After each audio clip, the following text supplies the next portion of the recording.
Thank you, Tina. Online. Yeah. On digital radio. And on 88 to 91 FM. BBC Radio 2. Mesdames et messieurs, The Chris Evans Breakfast Show.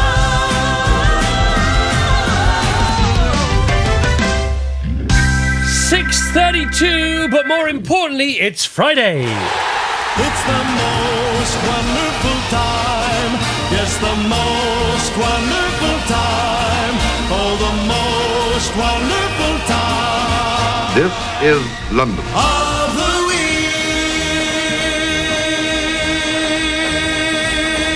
week. One of these, and you will be. Tip Top Tom is also here, prepping our performing guest, so he's ready to bow. Alfie Boe on the show today, and he will be singing Yes Indeed. Golden Graham is getting today. Two. There you go. That's it. So that's the truth. Yeah. I don't think I can handle the truth. No, I didn't think you would. I didn't think you could. Alfie Boe's here.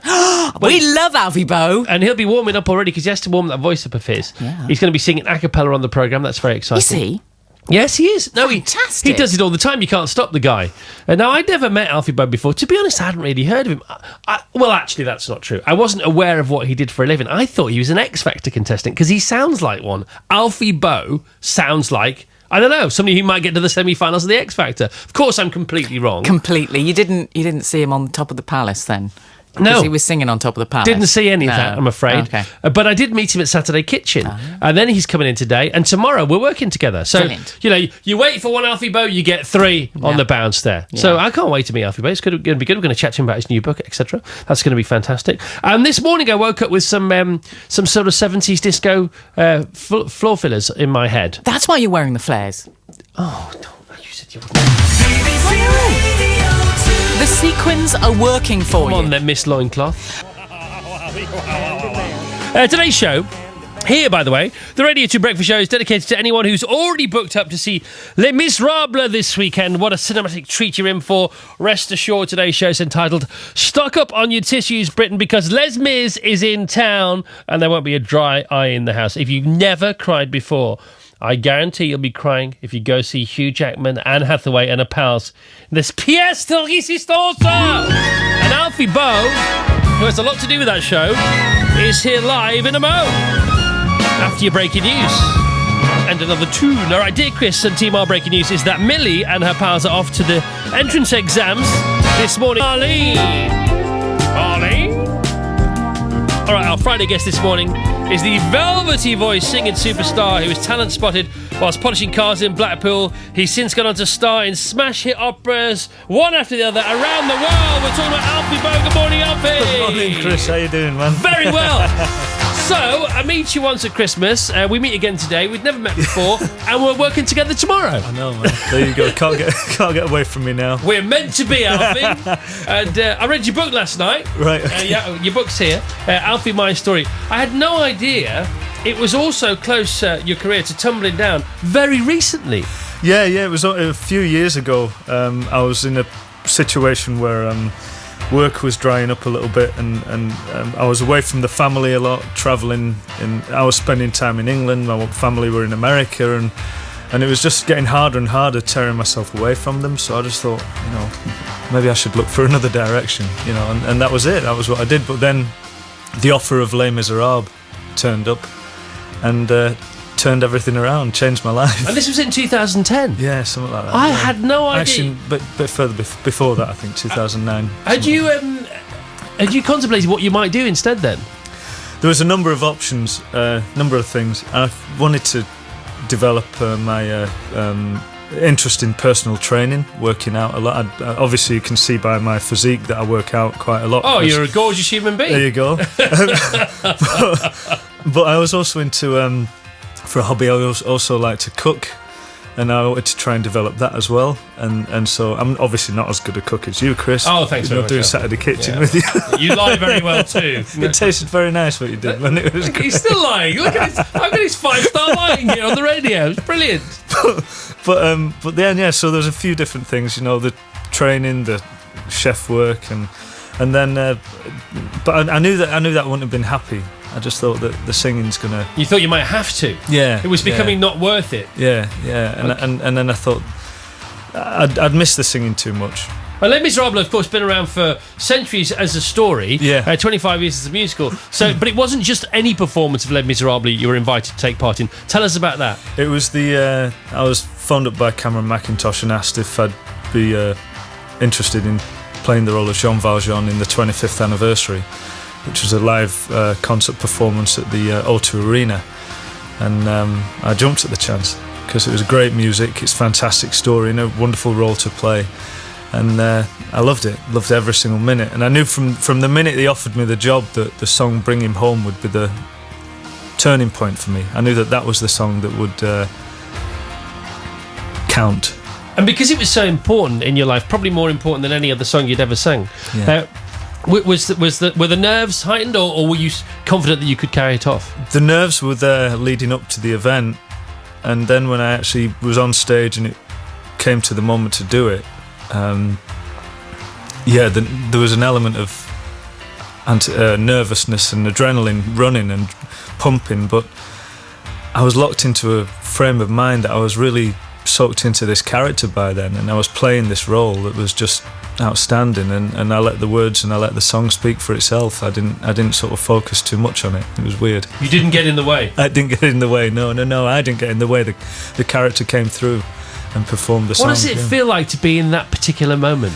It's really quite special. It's really unreal to experience something like that, because I tried to explain it the other day, that it's almost like a out of body experience, that you become your own observer of your own performance in a way.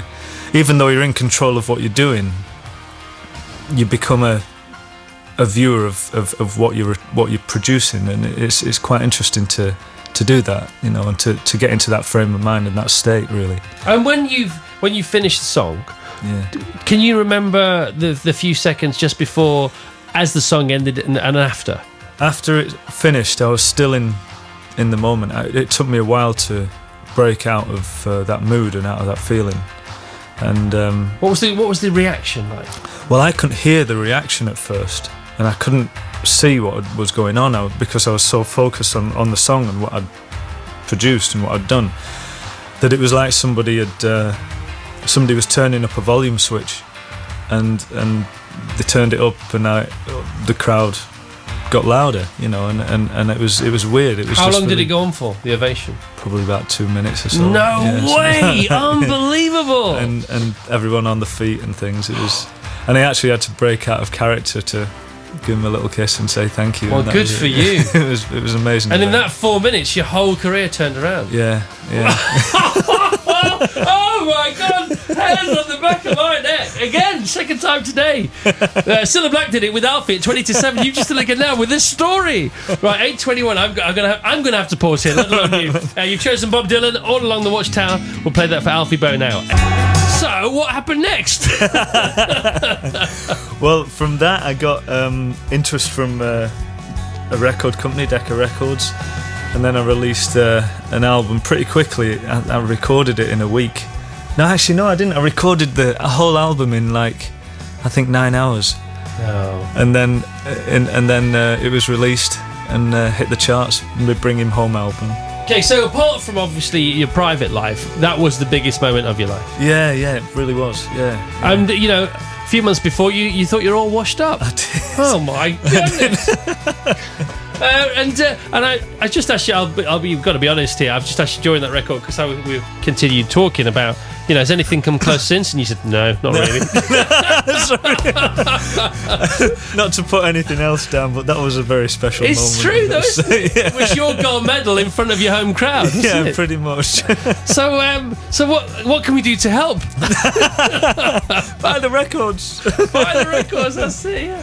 So I didn't realise, because Lisa, who works on the show, because some things I know a lot about, and some things that I'm not even aware exist. I didn't realise how this was broadcast to the nation. Just take us through that. Well, it was a live performance, 2 live performances in one day at the O2 Arena, but it was broadcast live into cinemas around the UK and Europe, and then it was recorded for PBS over in the States, so we went over there, and it was actually, I think, broadcast live in the States as well, as we did it on the night. So it was a worldwide viewing audience that we got to perform to. Wow. I wish I'd have seen it. Yeah, it was good. It's More on fool DVD. me.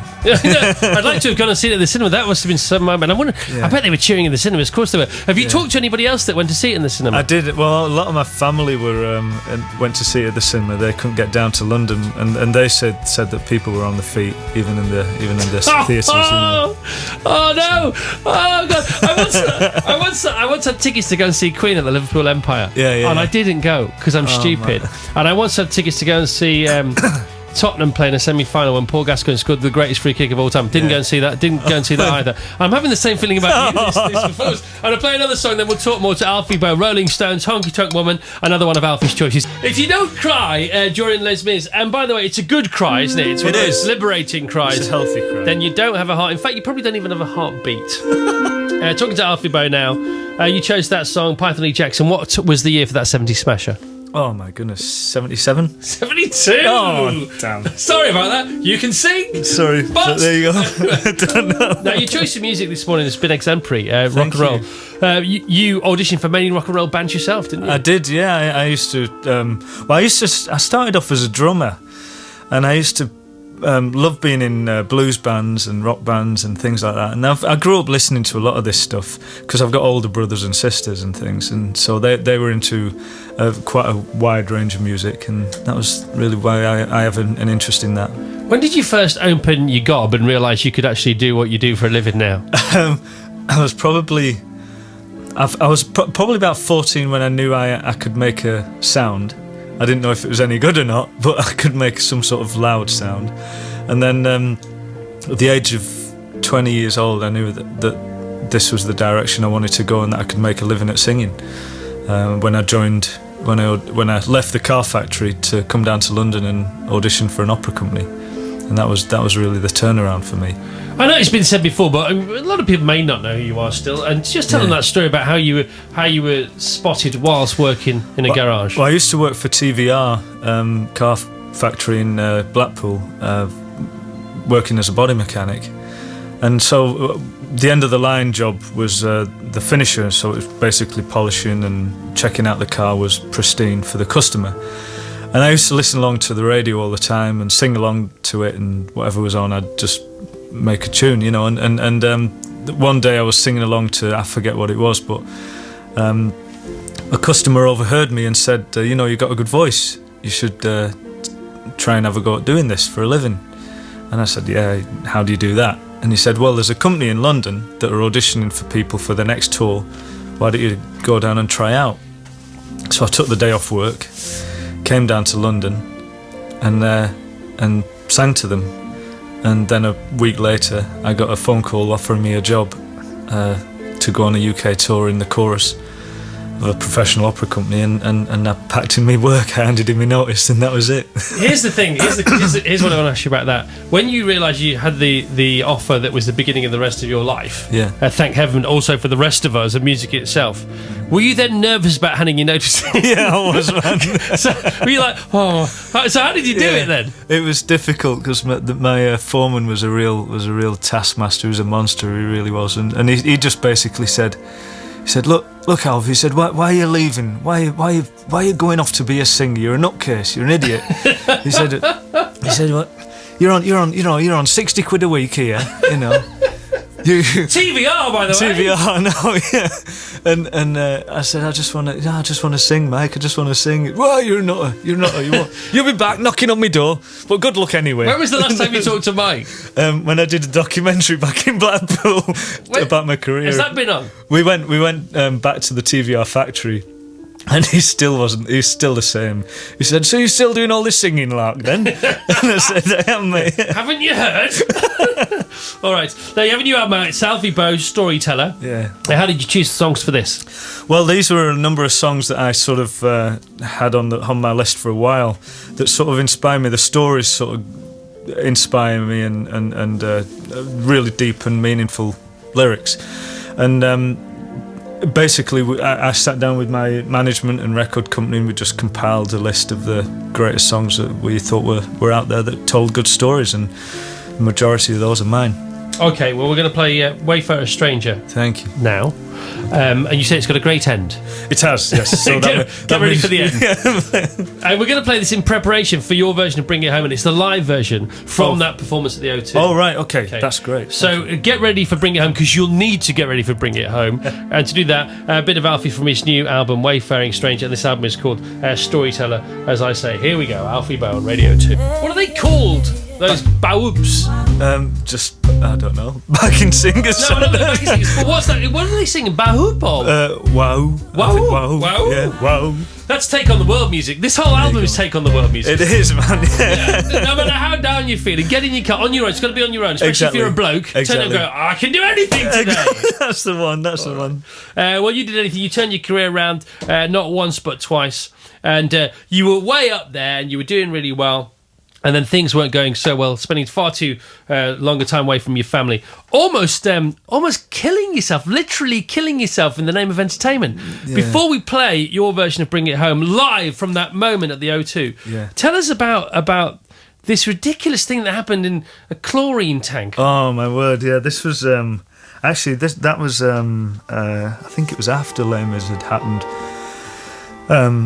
I was working for an opera company here in London, and they wanted to do this filming of me swimming at the back and project it at the back. And I was in this chlorinated tank, and the legal length of time that you're supposed to be in a tank is about 3 hours doing any filming, and you're supposed to get out every 10 minutes and shower. I was in for 6.5 hours without showering. And so basically I got this chlorine just soaking through my system and poisoning my body. And I lost sight. I went blind for nearly 24 hours. Your eyes were burning, weren't they? Burning like crazy. I was throwing up. It was horrible.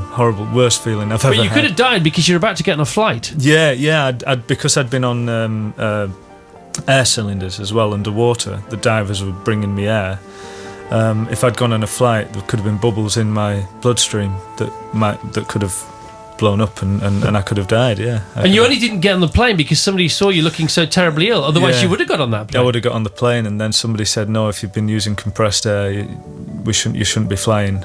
Then you were hospitalised. Then I was sent to Moorfields Eye Hospital and had all my eyes syringed with saline and tablets and shots and all this sort of stuff, and it was scary. It was really scary. And then Dr. Footlights came calling saying, no, we need you, but you said I can't sing. So what did they say then? They said you're going to have to stand on stage and we'll get someone else to sing for you, and I just refused. I said, whilst you mime? Yeah, while I mime, and I've never ever done that, and I never will. Tell us about the understudy though, because he had a similar problem. He had a similar.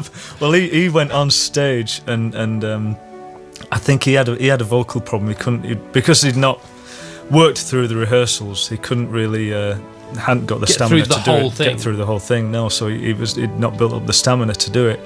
So he was struggling, and so halfway through, someone else had to sing in the wings. Oh my goodness! So he ended up miming. Gee whiz, there you go. It was a crazy moment. All right, so Alfie, we're going to play that moment that turned your career around. That single performance at the O2 of Bring Him Home, the one that you knew you had to nail to change your life and get it back to where you wanted it to be.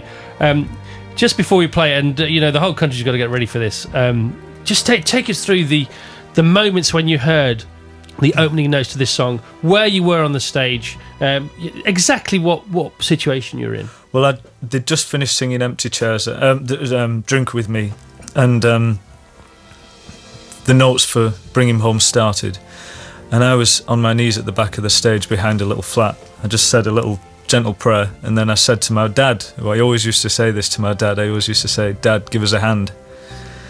And he was always there for me to do it. And I stood up after saying that, turned around the little barrier, and walked to the front of the stage to these notes that start the song off.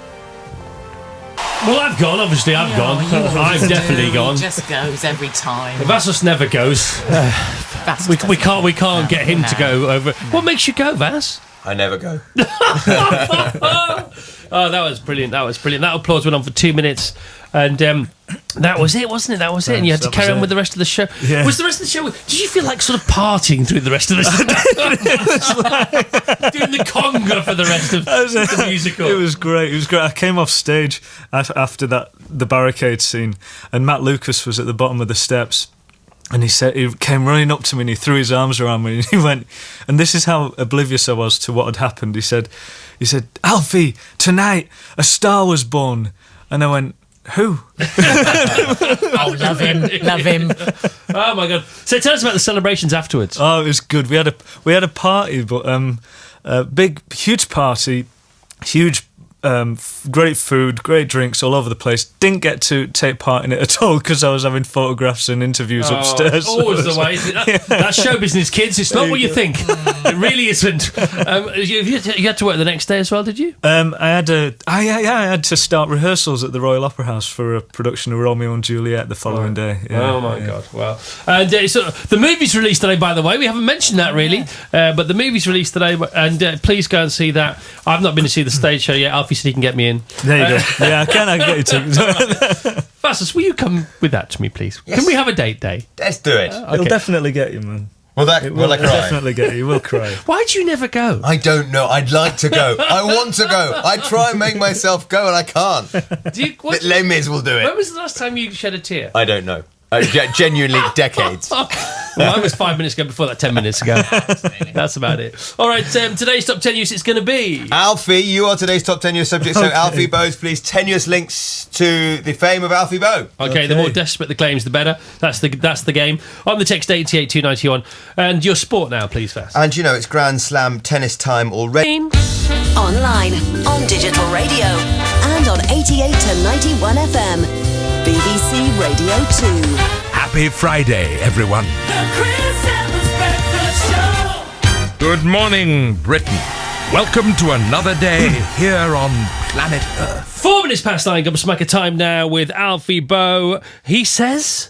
Here's 2 top tunes. One is probably the hottest, sexiest track ever recorded, which I heard first when I was about 14. But first, a frenetic Friday song, which is my favourite from this brilliant band. Okay, Alfie's picked Marvin Gaye with I Got to Give It Up, but first, Primal Scream. Marvin Gaye, I Got to Give It Up, and before that, Primal Scream, Country Girl. The Gobsmackers of Alfie Boe. Alfie, thanks for those. They were brilliant. Were they all right? Oh, yeah, very happy with those. Thank you. Julian Cope nearly got a mention. Yes, How come? Well, I was when I was a student at the Royal College of Music. I had a part-time job working at the Shepherd's Bush Empire, and I was ushering at at a concert, which was Julian Cope, his live gig. And I looked down into the crowd, checking out the crowd, making sure there was no trouble, and there you were, Chris. No trouble? No trouble. Oh my goodness me. 1994? That's right, yeah. Something like that. Oh my goodness me, there you are. Well, we'll play Julian next week before you go. So, books out, My Story, Alfie Boe. Albums out, here we go, Alfie Boe, Storyteller. More record deals on the way with Decca, hopefully. Yeah, that's good. Well, definitely, it's up to you, really. Yeah, not them. yeah. They want it. Because I'll start the negotiation on the air. It's very simple. Decca, you don't know how lucky you are. So, no, I'll shut up. Okay. Right. And the tour. Tell us about the tour. The tour, I'm going to America. Got a US tour in about a week's time, and then I'm back to start rehearsals for my arena tour, national arena tour. So I'll be playing 2 dates in London at the Albert Hall, and then playing Manchester Arena and Birmingham Arena and places like that. And what can we expect from an Alfie Boe concert? A bit of everything, really. There's obviously it's going to be all focused around the Storyteller album, so there'll be the whole track listing on that. There'll be a few songs from the other albums, from the Alfie and the Bring Him Home album, and a few other added bonuses. Good band, bad dance moves from me, but yeah, it would be fun. Now, we have Carfest North and Carfest South, yes, and it's coming up again this August. Yeah. Would you bring your band along to that, please? I'd be thrilled, man. I'd be delighted. Honestly? Absolutely. Is that a done deal? I'd love to. That's a done deal. Let's shake on that one. All right, okay. Brilliant. Alfie Boe, Carfest North, Carfest South with his band. Who's just want a bit of that? Vassos, do you want a bit of that? I'll be crying by then. Okay, you'll be crying because we'll be beating you up saying, cry, cry, cry. Okay, Alfie, it's been a joy to have you here. It's been a pleasure. Now, Thank you, Chris. I know you pop up on things all the time, and Crime Watch and yes, of course, the only singing criminal willing to appear on Crime Watch acapella. And you don't mind singing. Now we've not got you to sing this morning. No. I don't really mind if you don't sing. You can sing if you want to. It's up to you. It's entirely up to you, man. I don't mind. But Yeah, you think so? Alfie Boe's here. All right. What we'll And do? he's offering to sing. What we'll do? Okay, we'll have Alfie's top 10 years. Then we'll play Julian Cope's "Well Shut Your Mouth," and then I want you to sing two Vassos. to try and get him to cry. Okay. Because I'll tell you what, if Alfie Boe himself, 2 or 3 feet away from you, singing a cappella, can't move you, you are immovable. You are definitely going to be... No, I feel under all sorts of pressure to cry. We're going to do the first ever live post-mortem of a human being to look for your tear ducts if you don't cry in the next 10 minutes on the radio. All right. But first of all, the top 10, you see we go, Vassos, you're in charge of this. And first of all, it's Yvonne at number 10. Alfie, she says, sang with my dad in the Lee Orpheus male voice choir. He'd left his shoes on the train and performed in a tuxedo and trainers. That's true. Number 9 is from Timo. I worked backstage when Alfie was singing La Bohème at Glyndebourne, and my wife Yvonne was an understudy. She also sang with him in D'Oyly Cart Opera Company, which was his first singing job. That's true. Number 8 is my husband serves in the RAF alongside Alfie's brother John. That's true. Number 7, Donna. My name is Donna, she says, and about 6 weeks ago I saw Alfie in Whole Foods in Cheltenham. He bought organic sirloin. That's true. Number 6, Bob the Butcher. Alfie is my best customer. He loves a big piece of rump and roast. Cheers. You are a meat man, aren't I am a meat man, true. Number 5 is from Wendy. Alfie shared his sandwiches, Welsh cakes and photos of his 3-week-old daughter with me when I conducted the Aberavon male voice concert in which he starred. Yeah, that's true. Number 4 is from Jackie. Alfie dragged our daughter onto the stage in Bournemouth last year and sang Hushabye Mountain to her. Yeah, that's true. I really want to use this. Number 3 is from Chris. I used to work out in the same gym as Alfie. Once I'd overdone it with the weights and was struggling. Alfie came over and showed me a few pointers. It was much appreciated. Well, yeah, true. Such a nice guy. Number 2 is from Peter. I once saw Alfie measuring the height of 12 ants' nests in a field near Swindon. False! He gets through the whole way. And number 1, a silent friend, says Alfie and I were chased by a farmer near Wheaton and hid in the pub. True. No way. True.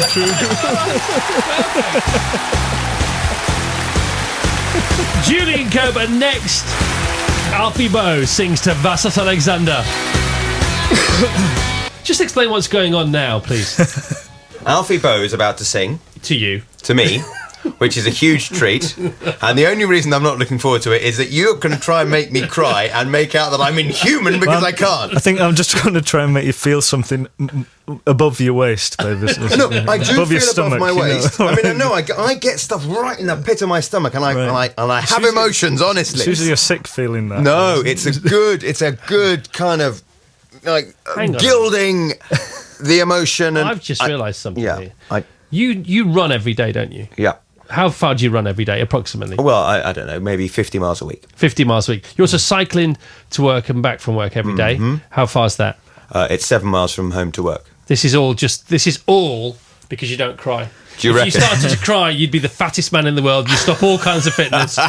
He came to my house one day, Alfie, right? My house is about 20 miles away from Vass's. And he called me because he was 5 minutes late. He said, I'm really late. I said, it's okay. It doesn't matter. It's okay. We're only having a bit of lunch. Then he arrived and he got lost. He's gone 10 miles the wrong way, but he was on his bike. Well, that's because I was picking up a car. And if I arrived in a car, then I'd have to leave one of the cars there. No, it's all good. I'm just trying to say how much exercise you do. And I think the exercise is all because you don't cry. It might well be. Okay, well, let's see. What are you going to do, Alf? How are you going to move him? I'm going to try and move him with a song called Rank Strangers. Okay, what's which this is about? at the end. This is about a soldier from the American Civil War returning to his hometown. and he's everyone else in the town has moved on and died in battle, so he's a stranger in his own town. So if this doesn't make you cry, I don't know what will. Maybe you aren't human. Okay, let's find out. Is Vassos Alexander a human being, or do we need to get NASA on the case?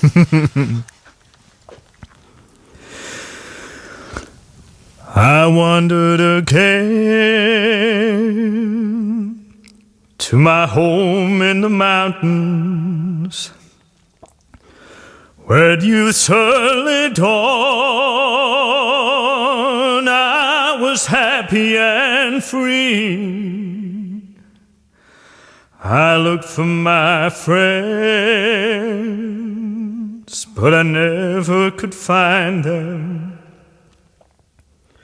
I found they were all rank strangers to me. Everybody I met seemed to be a rank stranger. No mother or dad, not a friend could I see. They knew not my name, and I knew not their faces. I found they were all rank strangers to me. I found they were all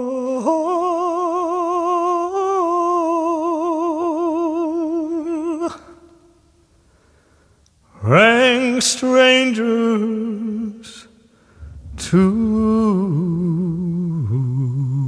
me.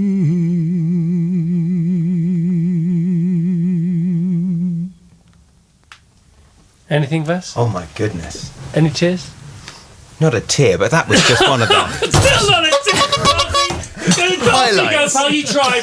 I would stay with you if I was That's you. it, man. I'm done. All right. I'm really sorry about that, Alfie. Actually, we've sent Vas out. Alfie's staying. Ruth, what about that? Come on now. What do you expect me to do? Pause for thought after I that? know. Lisa, lovely Lisa who works on the show, Lady Lisa, who was filming that for Twitter and for our Facebook pages. She was bawling her eyes out. She was trying not to be heard on microphone. Vassos, no, he was he's very moved, but you could tell. I mean, He that's, was moved, That's yeah, as moved as I've ever seen him, to be honest. Right, so Alfie, thanks for being here. Pleasure. Okay, come anytime you like. You're our new favourite. Cheers. Okay, and Alfie Boe and his band Carfest North and South. Lynn, thanks for being here too. Pleasure. Ruthie, Vassos. Thank you. I tell you what, Alfie, Yes, man. you singing just then was one of the highlights of my life. Oh, man, bless you. Thank you. Do you mean Even though that? I genuinely mean it, even though I didn't cry. Okay, no, good. We believe you. All right. Thank you. Okay, don't forget. Kevin Tina, don't forget we're going to see Les Miserables this evening and taking my father with us, and I can't wait. Wendy says to daughter Alice, don't forget to break a leg playing Cinderella with the Beaumaris Castle Players tonight. This is from Lynn to Joe. Don't forget to tuck your own hair in well when you wear your new wig. All right, well, that's us done, isn't it? I think so. So, over to Ken now. Any world-famous acapella performances on your programme? Bring him home. Will that do it? Will that do it? Do you know what? He can secretly do it. There you go. I know. He can. I mean, and he does, unfortunately. Actually, it's not that secret. Yeah, to be it's not honest. the kind of secret anybody wants to keep, I have to say. You've worked with him before, haven't you? Oh, Alfie and I have. You exchanged a huge proper hug earlier on. A manly hug. Yes, but Alfie and I did a show in his hometown of Blackpool, and they loved him. So when you Why say not? Alfie and I did a show, Well, what do you mean exactly? He did more singing than I did. What did you do? I Dance said, routine. Did you "Here's say, "Here's Alfie Boe"? Yeah, that's it, yeah. Well, it takes a lot of skill to do a thing like that. Here's you know? Alfie Boe. No. Here's Alfie Boe. No. So many Here's ways you can Alfie do Boe. it. He's not a bad lad, I'll say that.